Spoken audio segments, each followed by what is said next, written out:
afternoon. We are live. I'm Andy Andrews, and you have joined us on the Blue Plate Special. Lunchtime, learning, laughter, craziness, silliness. Anyway, I'm Andy. We have a wonderful guest with us today. We have the beautiful Monica Early. Hello. And for you Wisdom Harbor people, you know Monica. Monica is our Chief of Protocol. She actually is the retired Chief of Protocol for Special Operations, United States Special Operations. And it's how we got to know each other. And when we got to be friends, we kicked all the generals and everybody out, and we just kind of had fun. That's right. But if you're joining us today for the first time, usually this day is the Wisdom Harbor Day. But I'm going to be gone next week, all week. And so, wow. So SB and Matt said, we need to open this up to everybody. So this is being broadcast on all the platforms that we broadcast Yay. to. And so in addition to Wisdom Harbor, and I've got a couple of reminders for the Wisdom Harbor people. We have a full studio audience today. It's costume day here for the people in the studio audience. They've all come in costumes. We see some Groucho Marx faces and some top hats. I see an Abraham Lincoln out there. This is really awesome. I know some of you are expecting the hot tubs that we had last time, but we decided to go with costumes this time and not. It was such a mess cleaning up what you guys. I mean, you guys got to splashing each other with these hot tubs last time, and it was a mess. So we decided to do with the hot tubs. I mean, do away with the hot tubs and just do costumes today. And I must say, you guys, and I know that you at home can't see them, but if you could, I mean, it's just amazing. The antebellum dresses on you, sir, is. But anyway, we're having a great time. Hey to Bonnie Nix, who is in Orange Beach today. Dina Kilpatrick. Dina, you're visiting St. Augustine. It's not often that Dina is not the first one on here, but Bonnie Nix beat her. Oh. Nancy Bergen from Monte Vista, Colorado. Freddie Cleveland from Pensacola. Marcy Crossa-Taylor from rainy. Marcy always gives us our weather report from Washington. It's rainy, Pasco, Washington, 43 degrees. Heather Olson shared in Utah. Thank you, Heather. Kathy Hollister. Hi, everybody. Have you guys? I don't know. Has everybody heard of this? Pink Ernie and Blue Fred. This is the new children's book, Pink Ernie and Blue Fred and the Big Prank. It's good. And it's all done in rhyme. And our illustrator, Brianna Spence, is just unbelievable. I mean, it's just unbelievable. And doesn't that but feel good? Yeah, it does. I love it. I read it. I've read it. It's great. So, anyway, if you hadn't heard of it, you need to get 5 or 10 of them, and you can get the package with it. Heather says you got the animals and the book. We're getting a lot of pictures from people with their kids. That's awesome. So it's really neat. Hey, also, Wisdom Harbor people, you have until Saturday. This is a reminder, you have until Saturday to send us your memories to co-write a song with Jimmy Erie. Wisdom Harbor, if you're not a member, you really need to join our streaming service. It's $27 a year. New content coming out Wednesdays and Saturdays. And the contributors are Grammy winners, coaches, comedians, and Jimmy Erie is an award-winning songwriter. And he is actually doing guitar lessons on Wisdom Harbor. But we're also, this week, we were with Jimmy, and he said, "Hey, why don't we do a co-writing situation?" So Jimmy's the guy who wrote "I Drive Your Truck." He wrote "I Called Mama" for Tim McGraw, the last two Ken Chesney #1s, Cold Beer Conversations for George Strait. But anyway, the idea is for Wisdom Harbor people to send in a single paragraph, just detail a sweet memory from something in your past, with your children, your spouse, vacation. Just, there's no limits to the subject. Your parents, travel, sports, church, anything you treasure. And just, there also won't be any limit on Jimmy to how many submissions. I'm about to die coughing. Do I need to hit you back? Do I need to hit you back? No, it's not a strangulation. It's a discombobulation. So I'm not strangled. You don't need to punch me in the back and have a peach pit fly out. But there's not going to be any limits to the number of submissions that Jimmy is going to choose. I mean, he can take 3 writers, 6 or 7, but he's going to take those memories, he's going to weave them into an original song, and then on May 1st, we will present the recorded song with a music video and everything. And so all you got to do is submit a paragraph, just, or a couple of lines, just your memories, and maybe you'll be chosen. And so that'd be cool. Wouldn't that be cool? Yeah. So, but don't forget, you have until Saturday morning to do that. And so let's get that done. What we're gonna, and I'm telling this for the people who are not usually with us on on a Thursday. One of the things that we have on Wisdom Harbor's stated goal is to create America's next greatest generation, starting with your family, with your hometown, your school system. And so to do that, we've, all the material, the videos, the audio, all the docs, crank around that. And so crank around conversations between adults and young people. And so Monica comes on once a month, and we record what we call a protocol conversation, manners. And manners in different situations. And we've covered shaking hands, we've covered small talk, and I mean, we're going into the weeds on just situations that people are into that, young people today are evidently are not being talked to about. And so but we have the expert. I mean, Monica, when she was working with Special Operations Command, as any general would receive their first star, they would go with their spouse to Washington, D.C. to meet with Monica. And Monica would teach them how to eat and teach them which, it was fun.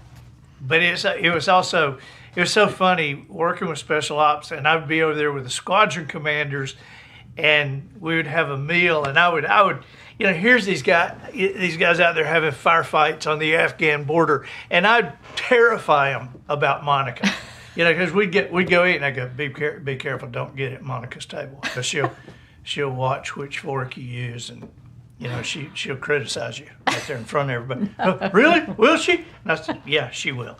And of course she wouldn't, but these guys who are, in battles, they're terrified. So, Laura Melton, hey, Shannon and Laura are great friends of ours, and they're driving to Birmingham.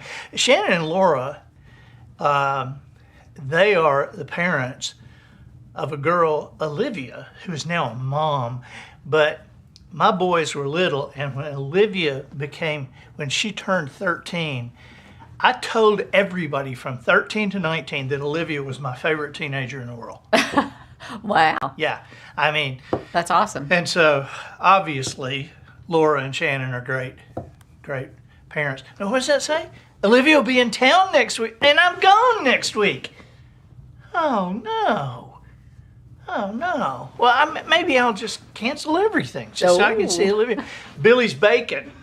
Billy's bacon. You know, have you had Billy's bacon? Some of you people are from out of town. You need to have Billy's bacon.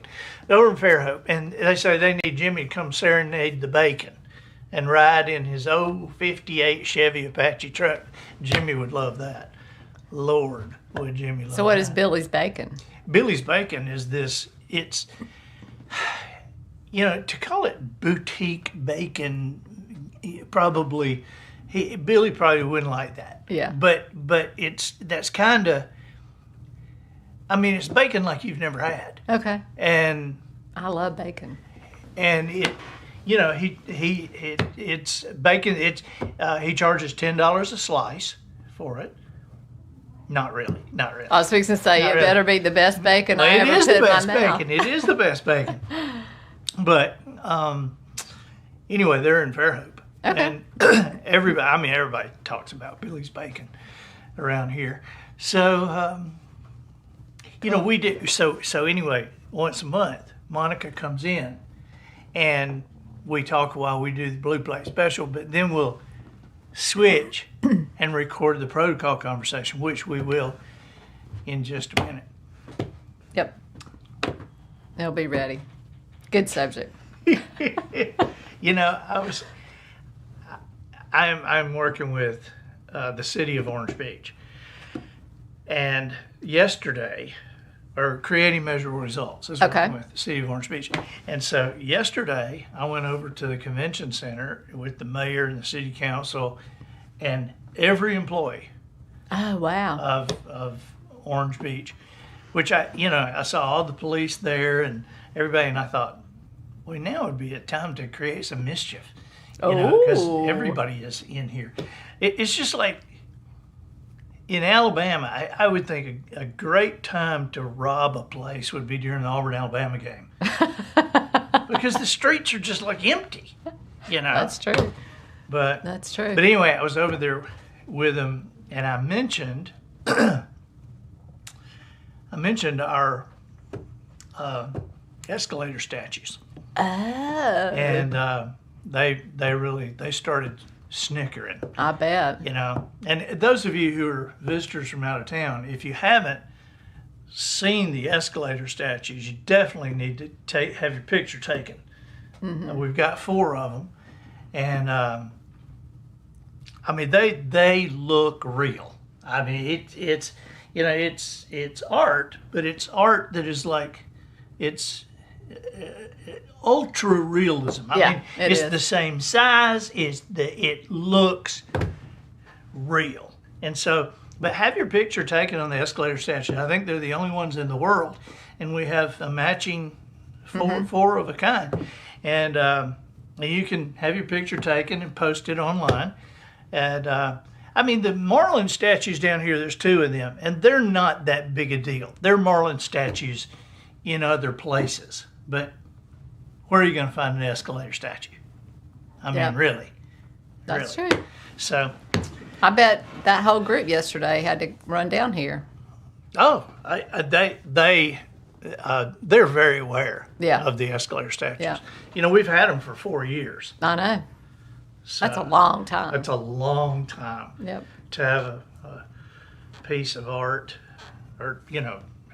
But it's like, you know, we're kind of like New York City. New York City, you can walk around and see they've got pieces of art in places, and so. So Orange Beach needed something too. That's kind of us. It's what's the temperature outside? 60. What did you just look at? On my watch. It gives the temperature at the top of my watch. Outside temperature. What kind of watch is that? It's an Apple Watch. How does it know the outside temperature if you're inside? I don't know. I look at it every morning when I get up to see what it is. So it's 60 degrees outside. Okay, so it's not that cold. Man, this cold is killing us. It's killing us. Now, I know some of you people are snowbirds. And I know that this has not seemed cold to you, but this is the second year we've had temperatures below 20. And last year, Polly and I lost every lemon tree and every golden lime tree in our yard. It was probably 10 different trees that we lost. And it really damaged a couple of our big grapefruit trees. And so, we've been like trying to nurse these grapefruit trees back, and then it goes down to 16. And now they look horrible. So I don't know. Yeah. I mean, if this global warming keeps up, we're going to freeze. What the deal is with that? Good grief. Okay, all right. Hey, let's move to our protocol conversation. Okay. And so Matt said, don't just like roll into it. Give it a pause. So he has an edit point. Yeah. And everything. So make it a good pause. All right, so we'll make a pause and then we'll start our recording on the protocol conversation. All right, so we're pausing.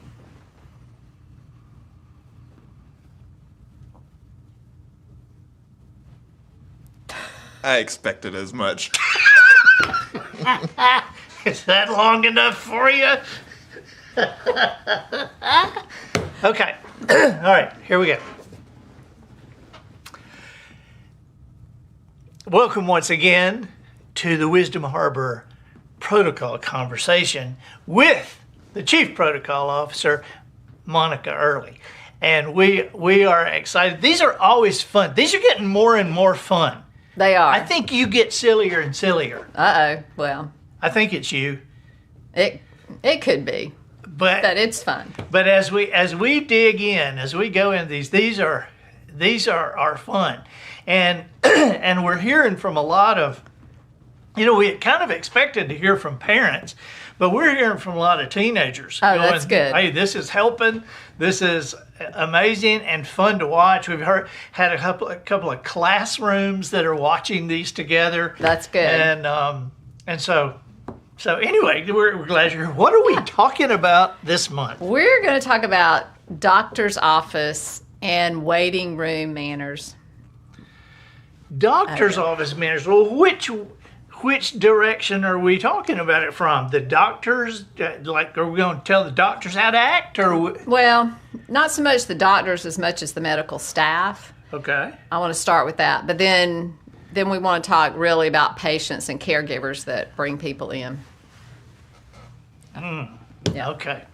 All right. Well, So I have 4 points for each one of them. So Oh, okay. So which one are we going to start with? we're going to start with the medical staff. We're going to start with the medical staff. Right. Okay. 'Cause there's some of them do them, but it's just something. It's good to be reminded how they need to be. Okay. So, All right. ready? Number 1, make your first meeting professional. Look at the patient and smile if you're at the desk greeting them or when you bring them into the exam room. They just need to. Okay. Now this sounds like make your first meeting professional. Yep. Smile and be nice when you're taking medicine. Does that sound to you guys like Monica has had an opposite experience? I mean, to even think of that, I would imagine somebody, you've shown up and somebody said, what do you want? Or Well, it's more of the front office people. This is your job to greet the patients. Some of them might be a little nervous about being there, depending on what kind of doctor it is. So it's your job to take care of them and give them the time of day. I am of the age now where I actually go to the doctor 3 times a day, it seems like. And it does seem to me like probably half, and I mean, that's a large number, to think that half of the front office staff of these doctors' office, I mean, they need some additional training. Mm-hmm. They do. Or a cattle prod. Yep. Yeah, I don't think that anybody in those, they hire people and I don't think they give them, like, bring me in and talk talk to your staff. Yeah. You know, I've done that before, not in doctor's offices. Maybe I should start offering that to doctor's office. You should. But I've done that to other areas. I mean, these people, these people that are manning those desks, that's the director of first impressions Exactly. for your whole practice. Exactly. I mean, they're setting the tone for the whole, and I mean, what does it take to look up and smile and go, "Hey, how are you this morning?" Yep. Exactly. Exactly. So, we need a little work. I know, because you wouldn't believe how many you go up to and they go, "Name." Yep. Wait, Or sign in. yeah, sign in, name, birth date, and then the person, then the person who takes you back, the person who Right. leans out into the room and goes, "Andrews." Yep. Exactly. And then you're trying to close up a book there. "Andrews." "Yes, it's me. Give me a second to stand up." It's like, golly. So, now, are we going to talk a little more about the person who's asking your medical history and all, or are we? I didn't go that far into it. Well, let me just tell you. Okay. Let me just tell you. I think we need some training there as well. I have to say, personally, I have a pathological fear of being bored. Okay? I mean, I don't fear cancer, car accidents, falling off cliffs, drowning, nearly as much as I fear being bored. I mean, boredom just, it terrifies me. Okay? And maybe I shouldn't say this, but I'll tell you how bored I get and how I cannot stand it. I mean, most people read when they go to the bathroom and sit down, okay? I read when I'm standing up. I mean, I cannot take that 45 seconds or 30 seconds of boredom. I can't. I don't mean to be gross or anything, but boredom, and so to go into one of these situations where this person is saying, "What medication are you taking? Are you allergic to anything?" That. Well, first of all, they took it from you 6 months ago. Oh yeah. So you should still have it. Yeah, absolutely. But this became my answer.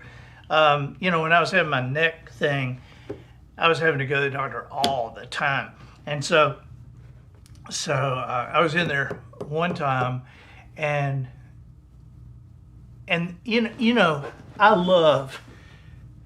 love pranking people, and generally I will do it and then immediately tell them, "No, I just made that up." Right. Okay. Like Jimmy Yeary and I were together this past weekend, and Austin and Matt were there, and Ty Bullard, and Austin brought in these big mushrooms from the woods, and I asked Austin, I said, "What are those?" He said, "I don't know. It just looked very cool." And so Austin went on. Jimmy came out and he said, he said, "What are those?" I said, "They're trumpeter mushrooms." Trumpeter. He said, "Really? Well, they do look like a trumpet." And I said, "Yeah, they do. I just made that up, though." But I love doing that. And so anyway, I'm in the room, and this young lady says, she's asking all the questions, and then she gets to, "Do you have any allergies? Are you allergic to anything?" And I said, "Yes, kryptonite." And I waited for her to laugh. Okay, but she didn't laugh. Yeah. And she looks at her screen. She goes, "How do you spell that?" I said, "KRYPTONITE. I-T-E. She said, kryptonite. Kryptonite. She said, I'm not finding it. Let me just write it in. Spell it for me again. So I did. So now, every time I go to the doctor, somebody goes, I see here you're allergic to kryptonite. I say, yeah, it's really the only thing that bothers me. Oh my goodness. Okay, what else we got? Number 2 is dress professionally, even if the office uniforms is scrubs. How do you dress professionally in scrubs? Well, if you all look alike, you know, that's the kind I'm of wearing thing. scrubs today, but you'll notice my tie. You can. I'm wearing my scrubs today, but what do you think about my cummerbund? Okay, so how do you dress professionally with scrubs? Well, because some of them look like they rolled out of bed in them, Well, that's true. and some of them look like they did press them. I mean, there's not a requirement to press them, but at least look like you just got into them and you thought about. It look like this is the first day you're wearing those. Right. Yeah. Exactly. So I had to throw that one in there. I think that's good. Yeah. I think that's good. Yeah. Let me tell you one more thing about that person who takes you back. Uh-oh. I had a doctor's appointment last year, and I gotta say, it drives. I have a pathological fear of being bored, but I also am aggravated by unnecessary stuff. Unnecessary stuff drives me up a wall. Okay, and so to go into a doctor's office that you're in every 6 months, and then they say, fill this out. Is this the same thing I have filled out like 20 times? You know, but fill this out. So anyway, I went in this doctor's office, and she says, fill this out and hand it to the nurse who takes you back. I said, oh, okay. So, you know, spend 10 minutes filling it out.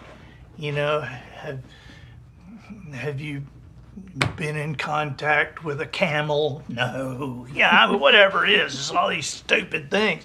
And so they call me.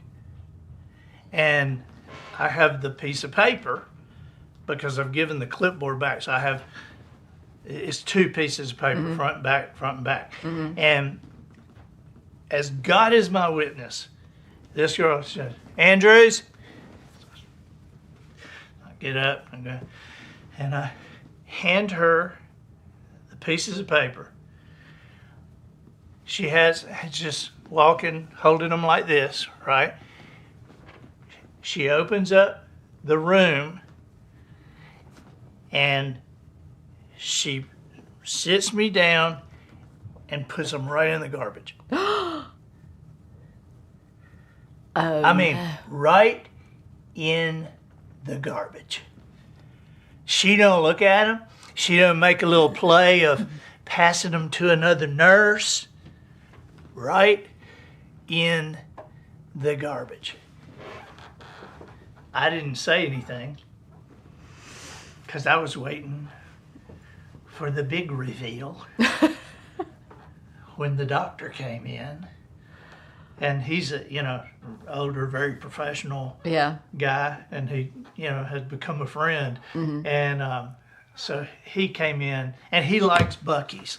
He loves Buc-ee's.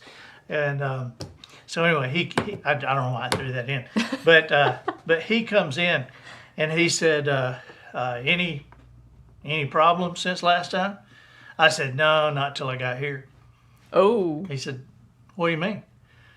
And I said, well, I always hate filling out those forms. And he said, well, it's kind of part of what we do. I said, really? He said, yeah, it's just something required. I said, who requires it? And I forget what he said. But I said, where do y'all file these? And he said, why are you asking? I said, because I know where you filed mine, but I'm just curious where you file everybody's. And he said, what do you mean? And I went over to garbage and I said, here's where you filed mine.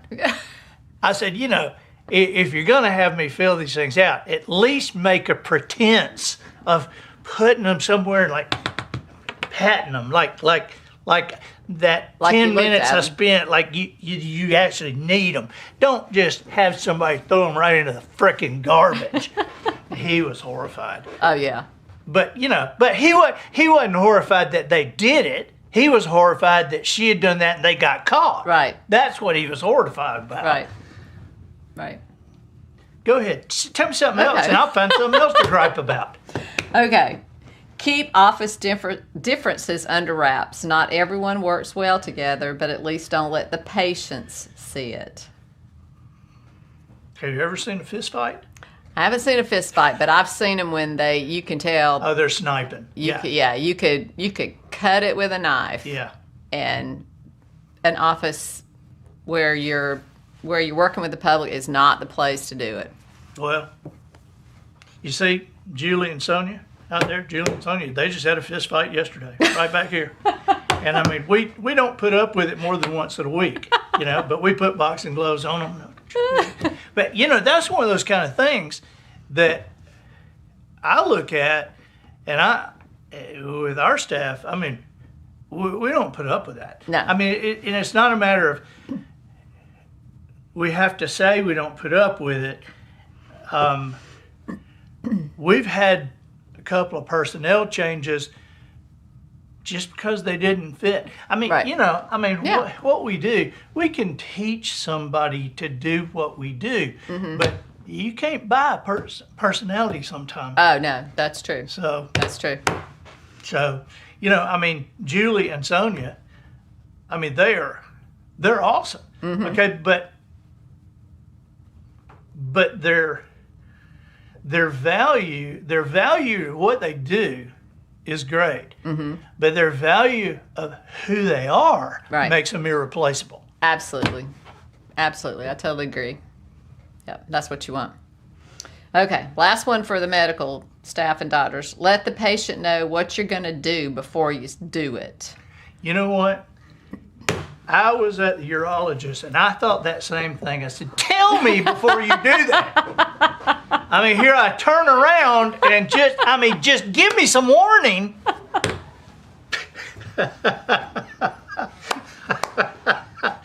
I mean, I turn around, then I turn around again, he's taking the glove off. What? Hey, you know, give me some warning here.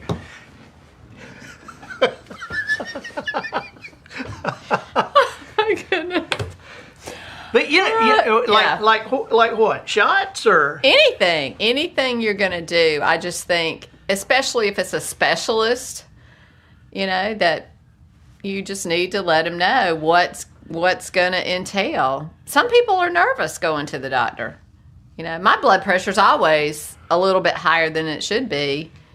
You know, so I'm always nervous going to the white coats. urologist for that once a year Well, thing. yeah. And I used to go to a female one. Ah,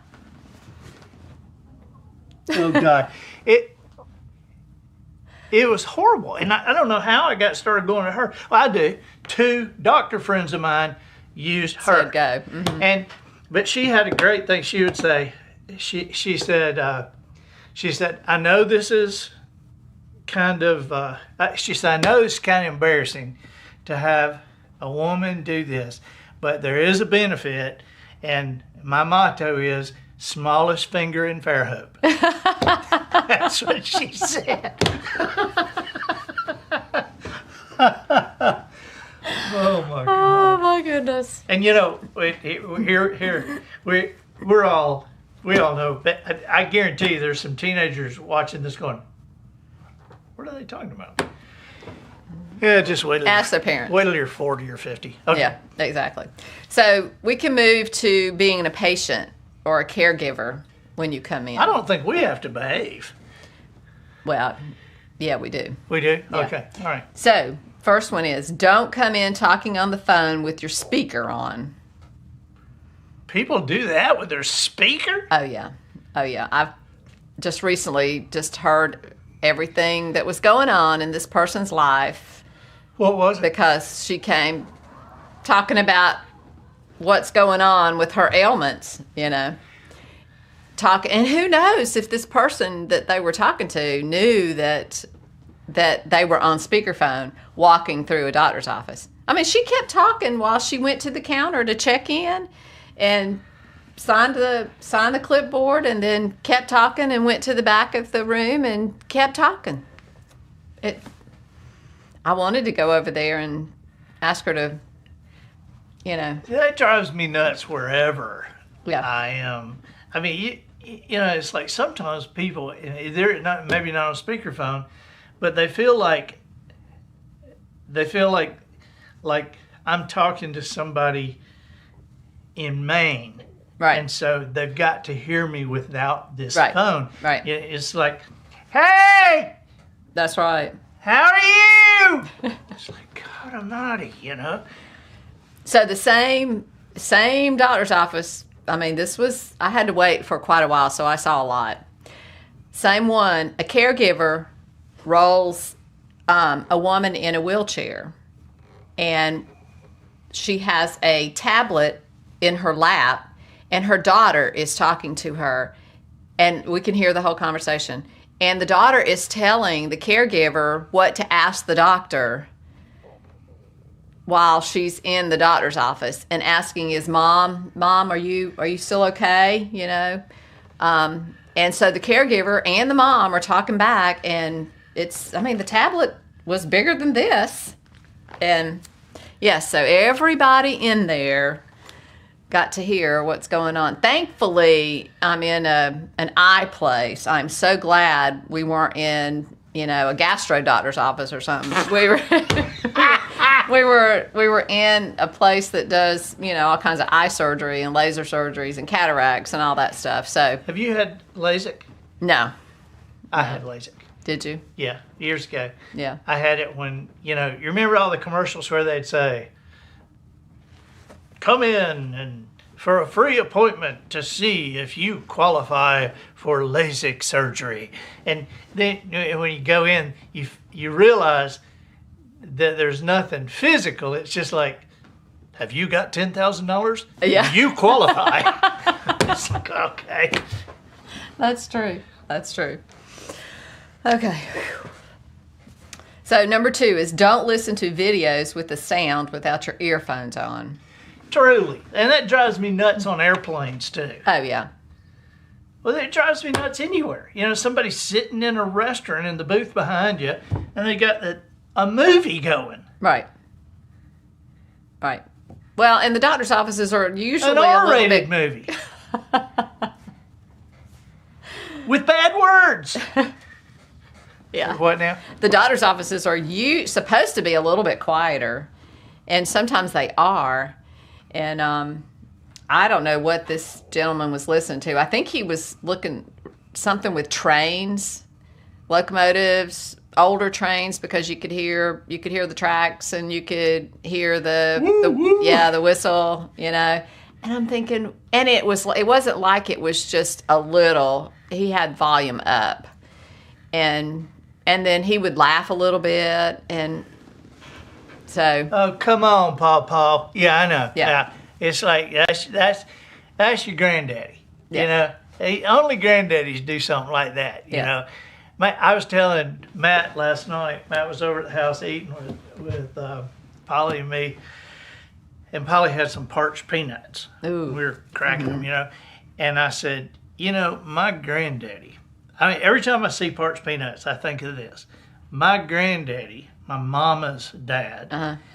I've got this mental picture when I was a kid of him coming to visit us, and he's in the recliner and cracks peanuts, and they have that little filmy stuff on them, and he go. They go everywhere. All over the room, and my mother would be like, "Daddy," and of course he's like, "What? What?" But that's a papa thing. It That's is. kind of a granddaddy thing. It is. They It's still like, need to turn it down. turn up my train video. It's like, God, look. Oh, granddaddy. Yeah, put it down. Okay. Yeah. Okay. Don't take up extra chairs with your coat, your purse, your lunch, anything else you brought in. What if you don't want anybody sitting next to you? Well, don't sit where somebody could sit next to you. There's always some chair somewhere, or sit on the end, or And then put whatever. all your stuff in that one so nobody's sitting next to you there. No. I don't like somebody else's germs, Well, I know. especially in doctor's office. If I do that, I usually stand up. I don't usually sit down. Just because you want to be polite. Well, because Just because you're a protocol officer? if I think it's germy, I don't want to sit down. I mean, you know, yeah, I was kind of a germaphobe way before COVID. Oh, me too. I mean, you know what really bugs me is when have you ever walked by somebody somewhere in a store or something and felt the breeze that they created? Mm-hmm. You thought, I don't want to breathe. I don't want to breathe. It's somebody's breeze. You think, man, they probably got cooties all over their jacket and they just breezed them to me. And and like especially like on an escalator, all that air coming down, all those people up there. There's somebody with dung fever. There's somebody with Ebola. And it's all breezing down on me. That's right. So that's why. See, I'm a culprit there. Yeah. Yeah, I mean, now I'm not going to put all that stuff, inside of me. Yeah. If there's, If it's real and busy. if there's a 90-year-old person standing up, Right. I'm not going to do that. Now, Yeah. if they're only 80, they can stand up. No, you should get up and let them sit I in your do. chair. Yeah. Yeah. So then the last one for patients is you should be the one that smiles and greets the office staff. And I like to do this because then it makes them talk back to me instead of waiting for them. So I do this all the time. I just come in with a It's smile. kind of like a and, teacher thing. Good afternoon. yes. I do. That way I kind of do that too. yeah. Yeah, I kind of do that too. Now, before we move off of this, can we? See, I feel like, I mean, you have. This is all great, but you've missed the elephant in the room. Uh-oh. Okay, let's talk. The elephant in the room is if I've got a 3:00 appointment, I don't mind 3:15. Right. Even 3:20 I can kind of understand. But if I've got a 3:00 appointment and it's getting to be 4, and 4:15 and 4:30, I'm gone. Right. I mean,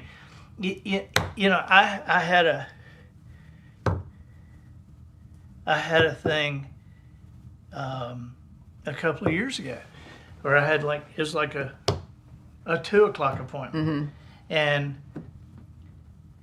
at 3:45, I hear the lady up there talking and saying, "Well, we're hoping he gets in, so so and so."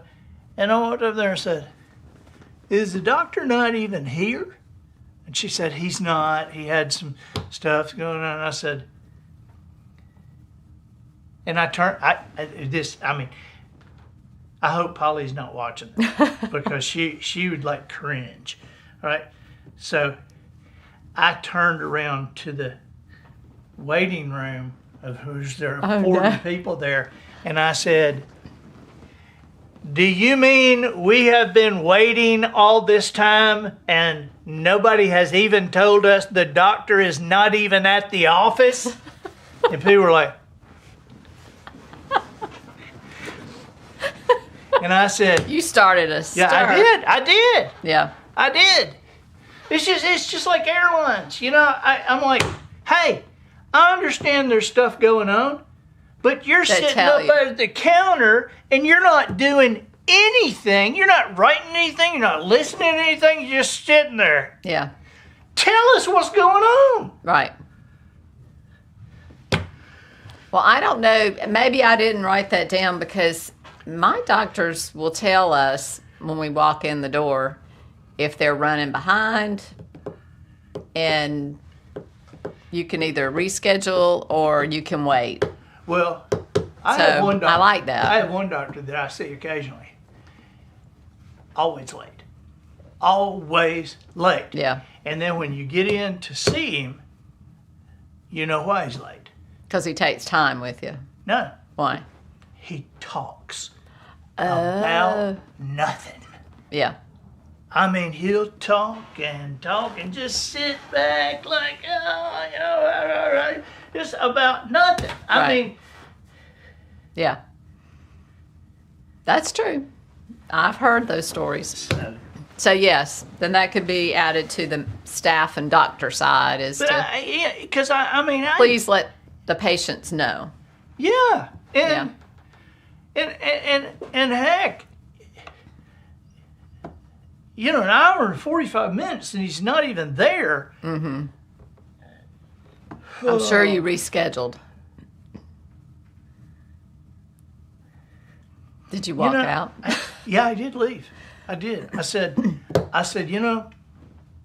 don't know, but I said, I don't know about these other people. I said, but my time is valuable too. Yep. And Right. I said, so I hadn't got time to sit around here and not have any idea what's going on. So I'll go have my heart attack by myself. Thank you very much. That's what That's what you want to say. yeah. But Yeah. I mean, they kind of have you over a barrel. Right. So I try to make appointments like the first 1 or 2 in the morning. Me too. Or the first 1 or 2 right after lunch, their lunch. Right. Because those, you're always That's where they assured. kind of catch up. Yep. Absolutely. I So, kind of feel sorry for doctors now anyway, because with all the regulations and the insurance, I mean, if you want to make money in the medical field today, you know where the money is? where? Veterinary medicine. Ah. That's where the money is. Yep. Because if you're gonna go have surgery on your liver bladder or whatever, wherever you're gonna have surgery on, that they'll give you the insurance. The operation may cost $5,000, Right. and then the insurance, like 3 months later, will pay the surgeon $1,200, and then they pay their staff. But veterinary medicine, I mean, if your French bulldog poo needs a $5,000 surgery, people just write the check. Right. Yep. I mean, our vet up in Foley lives in a palace. And has servants and horses and stables and lives in a palace. And his wife carries a scepter and he wears a crown. I mean, that's how much money he's made. So go do vet medicine. Yeah, I'm telling you. That's what I went to school to do. You did? Yeah. I did not know that. Yep, I was going to be a veterinarian. Okay. Actually, I wanted to be a veterinarian and a taxidermist, so I could say either way you get the dog back. Yeah. But then I got in organic chemistry, and I realized I'm not going to be a veterinarian. Yeah. Yeah. I hear you. And actually, I was in organic chemistry, and I looked up one day, and the kids were leaving, and the professor was packing up. And I looked down at my notebook, and I had a bunch of joke ideas and speech ideas written down. And I thought, what are you doing here? Because I was spending my own money, Yeah. you know? And, but that was the day that I left. Right. And people say, really, you quit school? No, I didn't quit. I left. There's a big difference because if you quit, you sign stuff and you tell people. Right. And when you leave, you just walk out. I just left. Yeah. I just never came back. Where's the kid with the big nose? I just never came back. So, oh my gosh. This is good stuff. So there you go. Everybody that's heard could take one of them and run with it. Yeah. Be the better patient or be the better medical staff. Thank you very much. It's my pleasure. And so I think we need to offer the Monica Early Protocol services to doctors' offices. Yes. I need to work around on the that. country. Yeah, I'm telling you. But thank you for being with us. Been great. And that's our protocol conversation with Dr. Monica Early for this month. Thank you for being with us.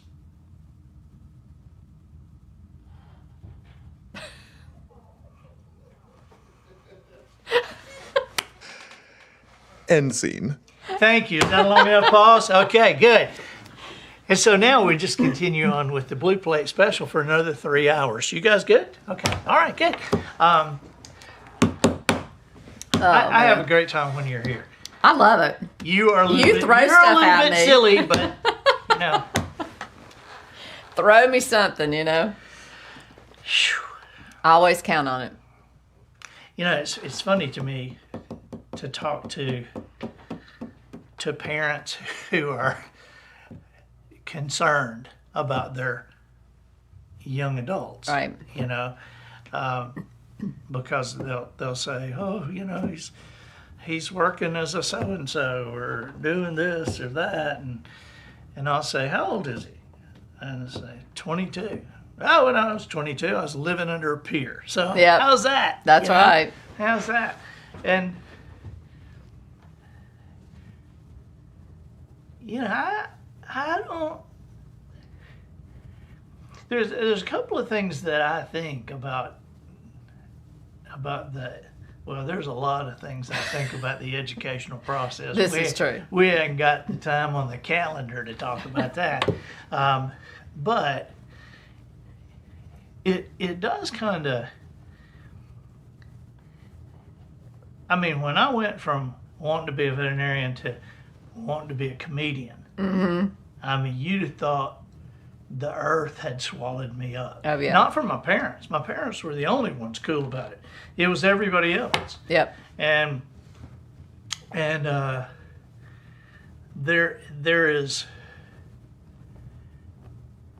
there's something wrong in a society that can't be proud of their children.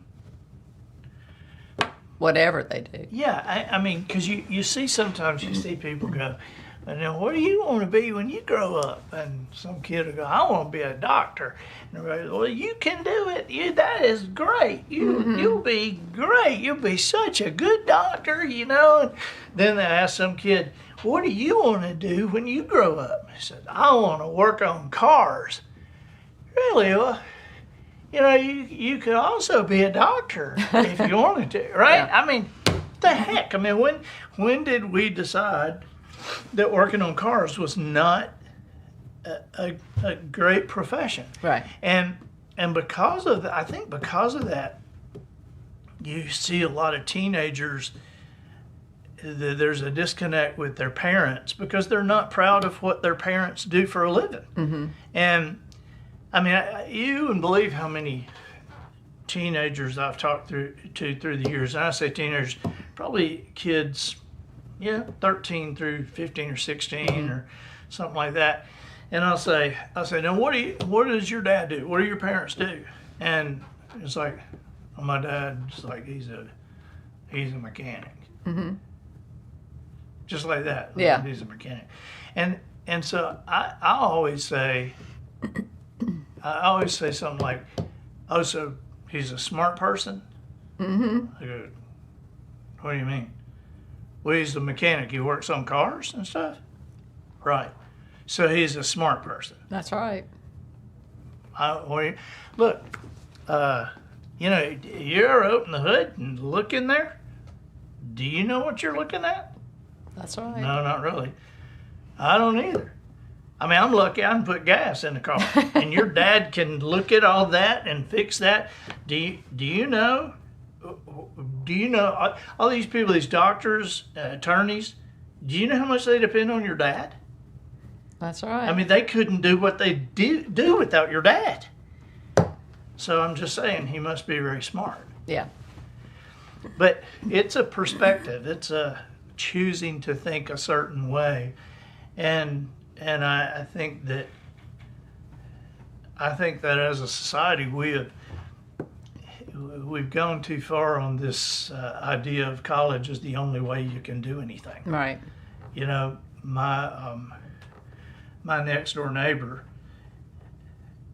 he and his wife were having this conversation, and he said, write down the 10 most financially secure and able people that you personally know, that we personally know. Write down. And so she wrote down a list, and he said, do you know what the common denominator of all those 10 people are? She said, what? He said, none of them have a college degree. None of them. See, I think that's why C students have more, there are more possibilities for C students. Right. Because Absolutely. A students, people have a track for them.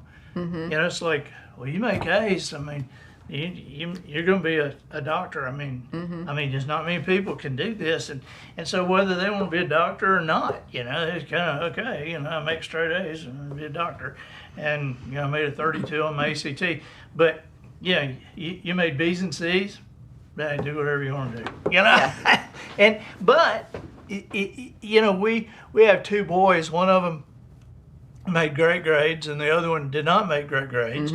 And Joe Bullard, the car guy, he always used to say, yeah, Austin makes A's, Adam makes C's, and Austin will end up working for Adam. Because it's the C students that are the entrepreneurs. They have to kind of figure out how to do it. But you know, That's right. You're exactly right. And so, you know, I'm actually very glad that both our boys are entrepreneurs, and they both are Dave Ramsey fans. You know, I told Austin one time, I heard Austin say something to his mom,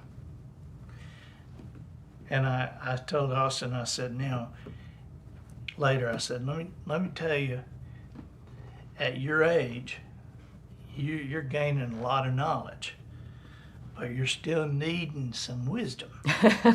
And he said, what do you mean? And I said, well, you have the knowledge to know the answer, but when your mom says she's going to buy this and this and this, you have the knowledge, but you don't have the wisdom not to tell her she needs to listen to Dave Ramsey. So, don't do this, you know. But yeah, we love Dave Ramsey at our house too. Yeah, he's a great guy. Yeah. All right, well, thank you. It's been my pleasure to be here. For being here. Thank you guys all for being here today. Hope you enjoyed this. Hey, I am going to be February 18th. I'm doing the message at the Floribama. That's Sunday, cool. February the 18th, and so I'll be preaching Ooh. at Floribama. So you guys spread the word. What time? 9 and 11. I'll do it at 9, and if I don't get it right, I'll do it again at 11. Yep, 9 and 11 at the Floribama, and our church services there are awesome. So Yep. I don't know if they will be the day I'm doing it, but they're usually awesome. Oh, I'm sure they are. Yeah. Good crowds. Anyway, Yep. spread the word, and I'll miss you guys next week, but thank you for being with us today. Thank you, Monica, for being with us always. We love it the days you come. Thank you. All right. Bye-bye.